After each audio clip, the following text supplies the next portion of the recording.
сезонго байланыштуу болуп эсептелинет. Чүчкүрүү жөтө эле этикасы бар, ошолорду кармаш керек. Вакцинанын эң биринчи милдети эгер ооруп калсаң жеңилөтсүн, анан өлүмдөн сактап калсын деген акы сөз. 11 ноябрдан 17 ноябрга чейин биздики ошо 46 жума болуп эсептелинет. Ал учурда деген Кыргыз Республикасы боюнча 7000ден ашык учур катталды. САС тумоо гана эмес, бул өтө курч вирустук жугуштуу оорулар болуп эсептелинет. Алардын ичинде бир гана грипп кирбестен ошо парагрипп деп коебуз, риновирус, аденовирус, ошондой эле коронавирустардын баары ошол топко кирип кетет да.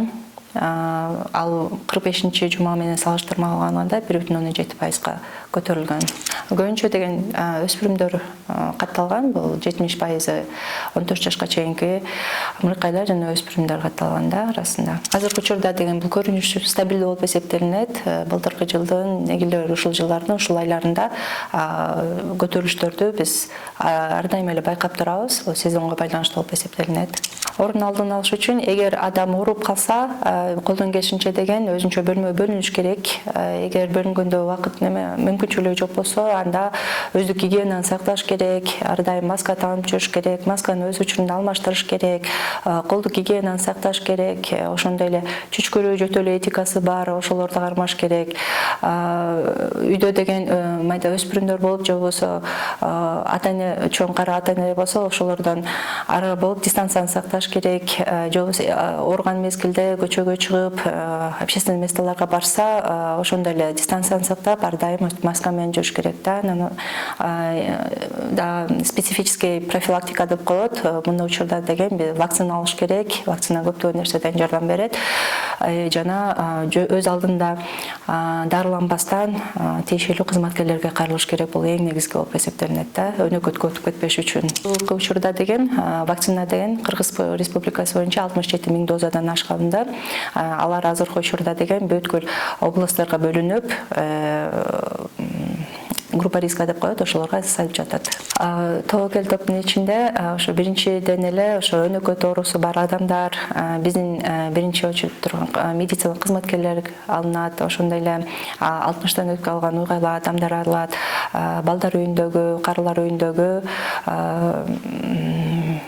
жарандар алынат биринчиден болуп. Мамлекеттик бюджеттен келген вакцина болгондуктан бул акысыз болуп берилет.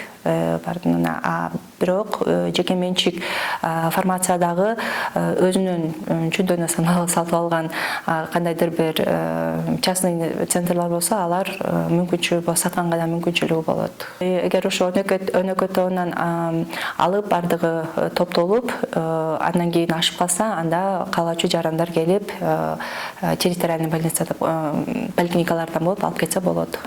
Акысыз? Жок, негизи эле вакцинанын милдети, бүт эле вакцинанын милдети бул алдын алуу болуп эсептелет, бул дарылоо болуп эсептелинбейт. Бирок вакцинаны алгандан кийин 100% ооруп калбайт деп эч бир вакцинага деген эмебиз жок, гарантиясы жок. Бирок вакцинанын эң биринчи милдети эгер ооруп калсаң жеңилөтсүн, анан өлүмдөн сактап калсын деген милдетте келет да негизичи. Анан бул биз азыр деген өтө курч оорулар тобун айтып атпайбызбы? Ошонун ичинде грипп бар. Грипп деген башкаларга караганда абдан курч өтөт.